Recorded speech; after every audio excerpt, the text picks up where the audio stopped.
bavandimwe nkunda Yezu Kristo akuzwe.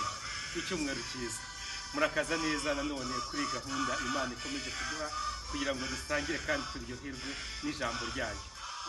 Twageze ku cyumweru cya 30 mu byumweru bisanzwe by'umwaka wa Kiliziya, umwaka A.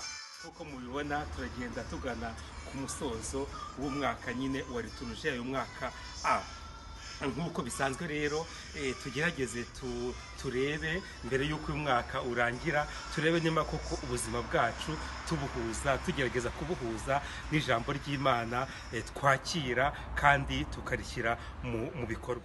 Kuri iki cyumweru rero turabona abafarizayi bakomeza kugenda begera Yezu bamuhata ibibazo, cyane cyane ibibazo byo kumwinja.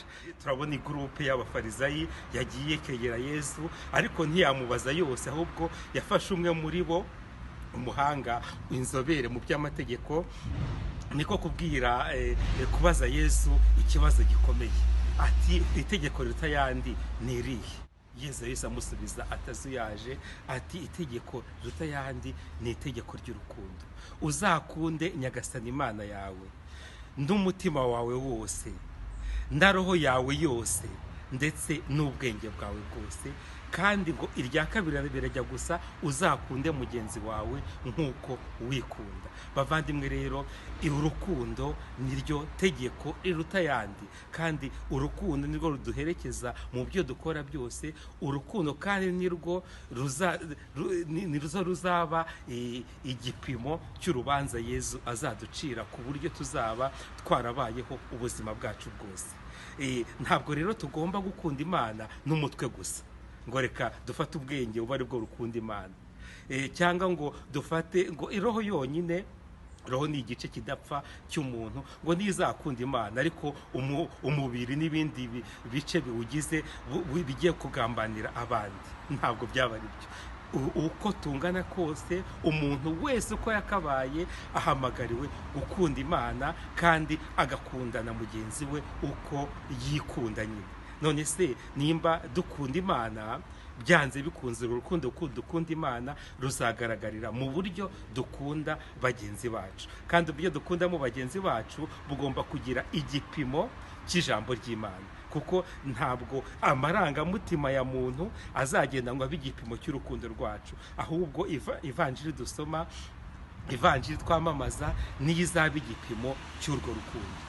Bavandimwe rero, muri iki gihe, muri ibi byumweru bisigaye mbere y'uko umwaka wa liturujia urangira, twese twisuzume, twibaze uko urukundo rwacu rumeze.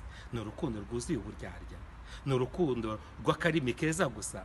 Ahubwo ni urukundo ruva mu mutima rukagera mu bwenge, hanyuma rukagera no kuri roho. Mu Kinyarwanda roho ikunze nyine, ntabwo dukunze kumenya icyo ari cyo, ariko iyo tubwiye umuntu runaka ngo ntabwo ugira roho, ni ukuvuga yuko aba yibuzemo nyine ikintu gikomeye. Mu Kinyarwanda umutima na roho bikunze guhura nyine bikaba ikintu kimwe. Ariko rero twumve yuko roho ari igice cy'umuntu kidapfa.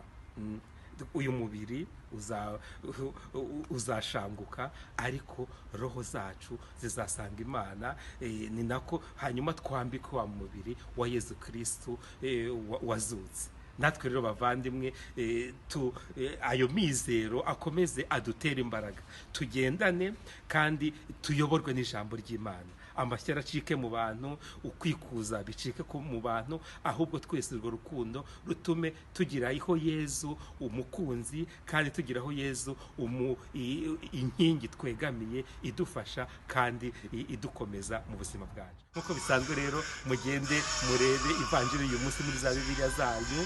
Ni uko yani ivanjiri uko yanditswe na Matayo, umutwe wa 22 kuva ku murongo wa 34 kugera ku wa 40. Twese duhure muri iyo gahunda yo gukunda no kuryoherwa n'ijambo ry'Imana, ariko cyane cyane twemere duhindurwe naryo. Ushobora byose nabaho umugisha, Imana Data na Mwana na Roho Mutagatifu. Amen.